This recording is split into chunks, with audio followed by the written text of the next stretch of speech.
What's up, everybody? Today I'm going to go over a retirement income sequence that you can consider when you're discussing tax planning and income planning in retirement.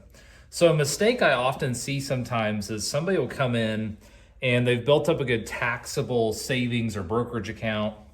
And when I say taxable, that means it's subject to capital gains taxes versus ordinary income. This could be a savings account with CDs that spin off interest that show up as 1099 tax income, which can sometimes be ordinary income, or it could be a brokerage account where you sell something at a capital gain rate versus ordinary income. So I'm primarily talking about the things that we focus on that are subject to capital gains taxes versus ordinary income. So let's say you built up a Fidelity account or something that's got stocks in it that are subject to a capital gain. Well, a lot of times, a mistake people make is sometimes they don't want to sell those at all because they're scared of the fear of capital gains taxes. But then also sometimes they do spend that money so they retire at 62, 63, and they say, oh, I'm going to leave my IRA alone and I'm going to just live off my taxable brokerage account and just let the IRA sit. What happens is, a lot of times you miss an opportunity. Let's say you are 63, between 63 and your RMD starts at 75. There's a window of time here to plan for taxes. And you could do things like Roth conversions. When you hit 70, you could do QCDs, qualified charitable distributions. There's things you can be doing within this window of 63 and 75 to use the tax code to your advantage when your income may be at its lowest rate ever. Because why the taxable bucket can be a great way for you to plan for taxes is if your income, if you're married filing jointly, is less than $98,000 a year, and I'm rounding some numbers. If it's less than this, you're at a 0% long-term capital gain rate. 0% is obviously less than 1% or any type of percent of ordinary income.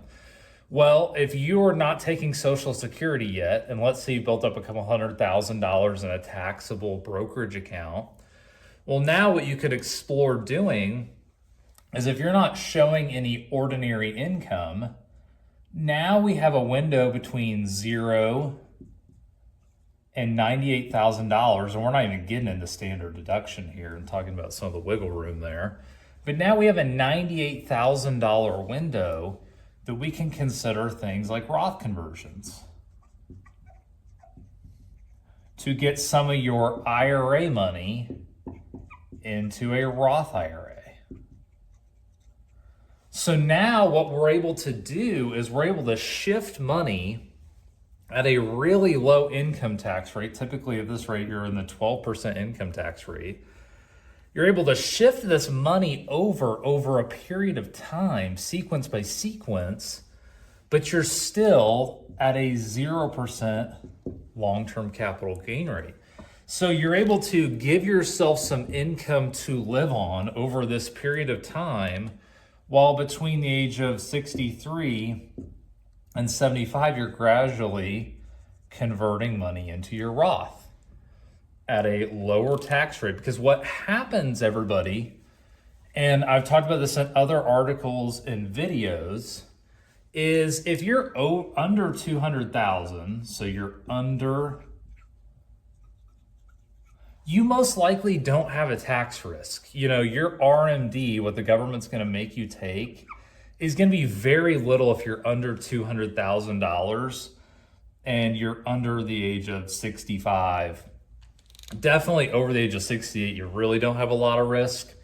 But if you're under 200,000, it really doesn't, what this video almost doesn't apply to you. You can be pretty flexible and nuanced on what you do. But if you're over 200,000, and let's say you're significantly over 200,000, let's say you're 800,000, million, over $1 million in taxable, qualified money, IRA, 401k, you name it. Well, this money, you probably have a risk here.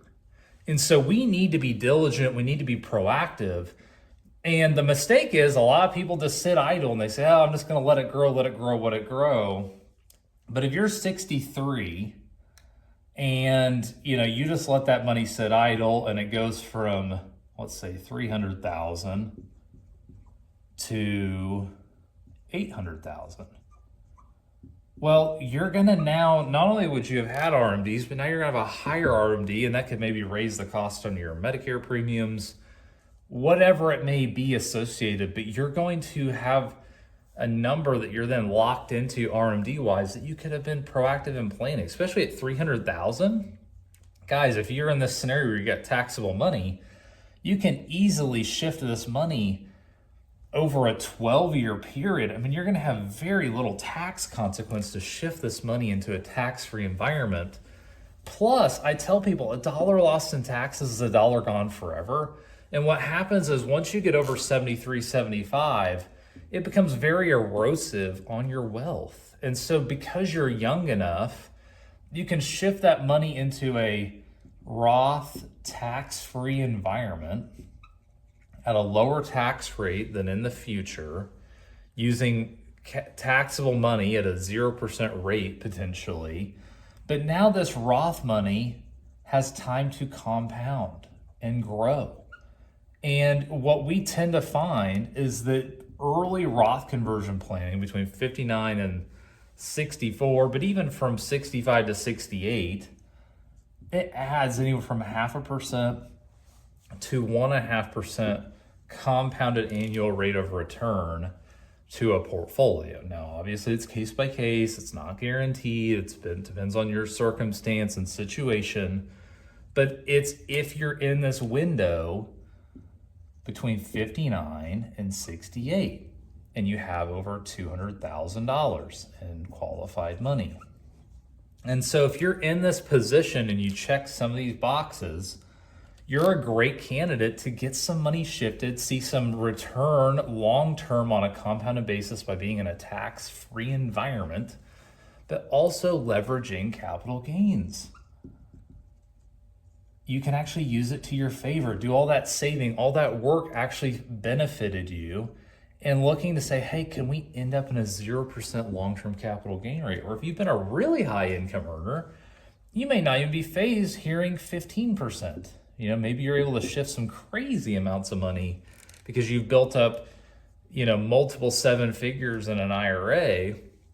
Well, you might not be scared to hear, oh my gosh, I can pay 15% capital gains versus, whatever the other tax rate may be on some of this money, and shift a lot of money into a tax-free environment because the plan, it's ultimately going to into the plan. Does the plan show that you'll save money by shifting considerable amounts into a tax-free environment? Ultimately, it all comes down to planning and your situation. But you want to look and explore and say, hey, what can I do to be proactive between 59 and 68 to reduce or save money on taxes? So this is just a quick retirement income sequence that you can consider to potentially shift money into a tax-free environment and leverage capital gains in the tax code to your advantage. Hopefully this helps.